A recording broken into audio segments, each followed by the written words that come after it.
Pandian store சீரியலில் அடுத்த வாரத்துக்கான எபிசோடில் நம்ம கோமதி இருந்துட்டு கிச்சனில் சமைச்சிட்ருக்கிற போது மேலே பாத்திரம் இருக்கு, அந்த பாத்திரம் வேணும்னு சொல்லிட்டு கீழே ஸ்டூல் போட்டுட்டு மேலே ஏறிட்டு இருக்காங்க. இன்னொரு பக்கம் நம்ம பாண்டியன் இருந்துட்டு கடைக்கு போகிறதுக்காக ரெடி ஆகிட்டுருக்காரு.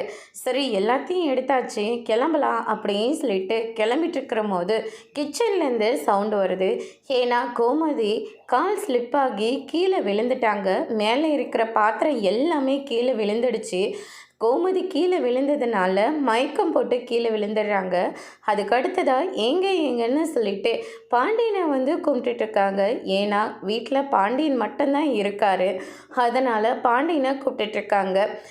கிச்சனில் சவுண்டு கேட்டதுமே பாண்டியன் ரொம்பவே ஷாக் ஆகுறாங்க. இவ ஏற்கனவே நாடகம் போட்டு நம்மளை ஏமாத்திட்டுருக்கா. இவ மறுபடியும் நாடகம் போட்டுட்டு இருந்தா பார்க்குறவங்களாம் என்ன நினைப்பாங்க அப்படின்னு சொல்லிட்டு அங்கேருந்து கிச்சனில் கூட போய் பார்க்காம நேராக கிளம்பி போயிடுறாங்க. இந்த பக்கம் கோமதி மயக்கத்தில் இருக்காங்க.